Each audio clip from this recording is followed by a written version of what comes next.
안녕하십니까. 정재훈TV의 정재훈입니다. 정부는 지난 6월 19일 수요일에 국가인구 비상사태를 선포했습니다. 여기에 따른 대책으로 제일 앞에 인구전략기획부를 신설하는 걸로 발표를 했습니다. 그 안에는 일가정 양립, 그 다음에 양육, 주거에 대한 다양한 대책들이 나와 있습니다.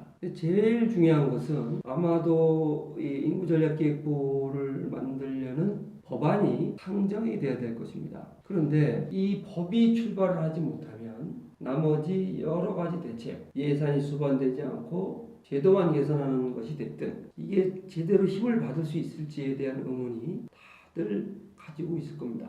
이것은 윤석열 정부가 출범한 이래 계속해서 협치가 안 되고 있기 때문에 여기에 대한 일반 국민들의 우려와 전문가들의 여러 가지 비판적인 시각이 결합되어 있다고 볼 수가 있겠죠. 따라서 상세한 내용에 들어가기 전에 제일 중요한 것은 먼저 협치가 중요하고 협치의 기본은 여야 간 국회에서 협상과 고민, 타협을 통해서 적절한 법안을 만들고 그 법에 기초해서 인구전략기획부 등 또는 다른 명칭을 쓰든지 간에 이 국가인구 비상사태에 대응하는 그런 법과 제도, 예산이 수반되어야 한다는 것이죠.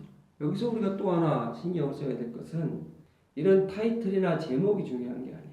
모든 대책에 보면 이번에도 마찬가지입니다. 몇 퍼센트를 몇 퍼센트까지 끌어올린다. 아니면 지금 몇 개를 몇 개까지 늘려보겠다. 이런 얘기들이 많이 나와요. 이런 식의 접근 방법으로는 아무것도 해결할 수가 없습니다.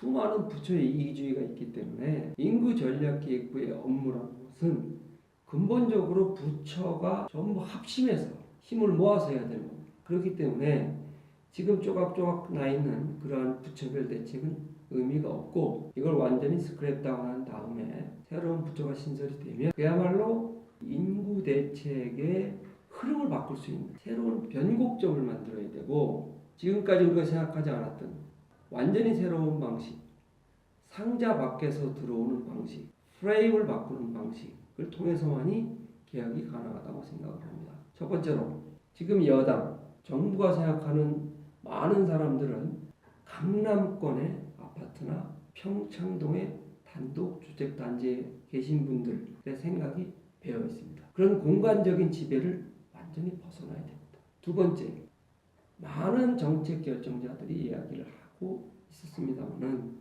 그분들의 시각이라는 것은 바로 오늘과 가까운 과거에 완전히 고정이 되어 있어요. 지금 우리가 만드는 모든 대책은 이렇게 새롭게 태어난 아이들이 자랄 그러한 미래, 아주 가까운 미래, 그리고 그 아이들을 케어할 지금의 청장년층, 이 사람들을 위해서 모든 포커스가 바뀌어야 됩니다.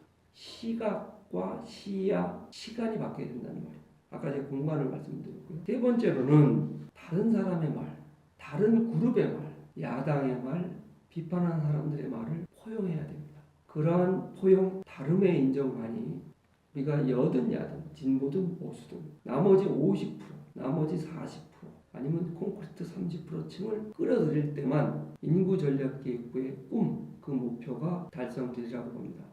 야당도 변해야 됩니다. 정부 여당이 내놓는 모든 대책에 대해서 무조건 비판할 것이 아니고 진정성이 있는 것을 선별해서 협치를 통해 법을 개정하고 우리 세대의 가장 큰 문제인 인구 절벽, 인구 비상사태를 해결해야 되겠습니다. 정재훈TV였습니다.